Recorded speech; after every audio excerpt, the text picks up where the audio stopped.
Silicon city ಬೆಂಗಳೂರಿನ ಮಲ್ಲೇಶ್ವರಂನಲ್ಲಿರುವ ಪ್ರಸಿದ್ಧ mall ಮಂತ್ರಿ ಸ್ಕ್ವೇರ್ಗೆ ಈಗಾಗಲೇ ಬೀಗ ಹಾಕಲಾಗಿದೆ.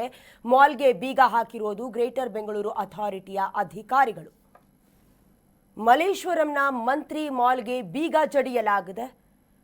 ಮಾಲ್ಗೆ ಬೀಗ ಹಾಕಿದ ಗ್ರೇಟರ್ ಬೆಂಗಳೂರು ಅಥಾರಿಟಿಯ ಅಧಿಕಾರಿಗಳು ಬಾಕಿ ಆಸ್ತಿ ತೆರಿಗೆಯನ್ನ ಪಾವತಿಸದ ಹಿನ್ನೆಲೆ ಮಾಲ್ಗೆ ಸೀಸ್ ಮಾಡಲಾಗಿದೆ. ಮಂತ್ರಿ ಮಾಲ್ಗೆ ಬೀಗ, ಸಿಬ್ಬಂದಿ ವರ್ಗದವರು ಕಂಗಾಲಾಗಿದ್ದಾರೆ. ಬೆಳಗ್ಗೆ ಕೆಲಸಕ್ಕೆ ಅಂತ ಬಂದಿದ್ರು, ಬಿಗ್ ಶಾಕ್ ಎದುರಾಗಿದೆ. ಮಂತ್ರಿ ಮಾಲ್ ಮುಂದೆ ಪೊಲೀಸರನ್ನ ನಿಯೋಜಿಸಲಾಗಿದೆ. ಇಲ್ಲಿವರೆಗೂ 3.81 ಲಕ್ಷ ರೂಪಾಯಿ ತೆರಿಗೆ ಹಣವನ್ನ ಬಾಕಿ ಉಳಿಸಿಕೊಂಡ ಕಾರಣ ಮಂತ್ರಿ ಮಾಲ್ಗೆ ಬೀಗ ಜಡಿಯಲಾಗಿದೆ. ಬೆಳ್ಳಂಬೆಳಗ್ಗೆ ಸಿಬ್ಬಂದಿ ವರ್ಗದವರಿಗೂ ಕೂಡ ಶಾಕ್ ಎದುರಾಗಿರುವುದು ಇದೇನು ಮೊದಲ ಬಾರಿಯಲ್ಲ. ಮಲ್ಲೇಶ್ವರಂನಲ್ಲಿರುವಂತಹ ಮಂತ್ರಿ ಮಾಲ್ಗೆ ಬೀಗ ಜಡಿತಾ ಇರುವಂತಹ ಘಟನೆ.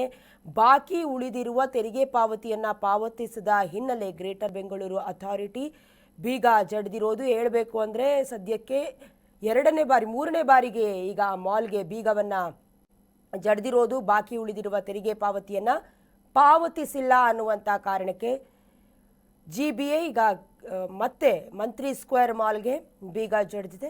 ಮಲ್ಲೇಶ್ವರಂನಲ್ಲಿರುವ ಮಾಲ್ನ ತೆರಿಗೆ ಬಾಕಿಯನ್ನು ಪಾವತಿಸಬೇಕು ಅಂತ ಈ ಹಿಂದೆ ಕೂಡ ಬಹಳಷ್ಟು ಬಾರಿ ನೋಟಿಸನ್ನು ಕೂಡ ನೀಡಿದ್ರು.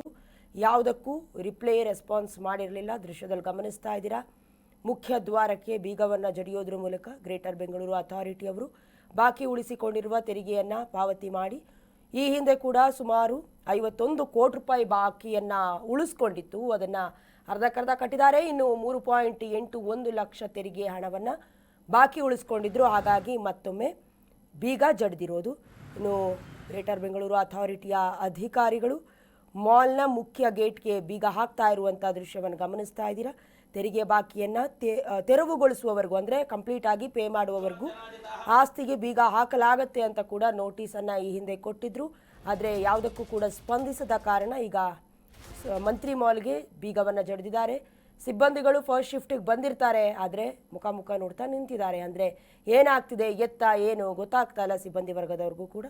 ಹಾಗೆ ಇಲ್ಲಿವರೆಗೂ ಕೂಡ ಈ ಹಿಂದೆ ಮಾಲ್ ಸುಮಾರು 42,43,40,874 ರೂಪಾಯಿ ತೆರಿಗೆಯನ್ನು ಬಾಕಿ ಉಳಿಸ್ಕೊಂಡಿತ್ತು. ಅದಾದ ಮೇಲೆ ಮಾಲ್ನ ಕಚೇರಿಯ ಕುರ್ಚಿ, ಟೇಬಲ್, ಕಂಪ್ಯೂಟರ್, ಇತರೆ ವಸ್ತುಗಳನ್ನು ಕೂಡ ಈ ಹಿಂದೆ BBMP ಇದ್ದಾಗ ಎಲ್ಲವನ್ನ ವಶಕ್ಕೆ ಪಡ್ಕೊಂಡಿದ್ರು. ಈ ಬಾರಿಯೂ ಕೂಡ ಅದೇ ರೀತಿ ಆಗತ್ತಾ ಏನು ಎತ್ತ ನೋಡಬೇಕು. ಆದರೆ ಈ ಬಾರಿ 3.81 ಲಕ್ಷ ರೂಪಾಯಿ ತೆರಿಗೆ ಹಣವನ್ನು ಬಾಕಿ ಉಳಿಸ್ಕೊಂಡಿದೆ. ನಿಜಕ್ಕೂ ಕೂಡ ವ್ಯವಹಾರ ಆಗ್ತಾ ಇದೆಯಾ, ಅಥವಾ ಪದೇ ಪದೇ ಮಂತ್ರಿ ಸ್ಕ್ವೇರ್ನ ಅಥವಾ ಮಂತ್ರಿ ಮಾಲ್ನ ಪಬ್ಲಿಸಿಟಿಗೆ ಈ ರೀತಿಯಾದಂತಹ ಪ್ಲ್ಯಾನ್ ಮಾಡ್ಕೊಳ್ತಾ ಇದ್ದಾರಾ ಅನ್ನುವಂತಹ ಸಂಶಯಗಳು ಕೂಡ ಮೂಡ್ತಾ ಇದೆ.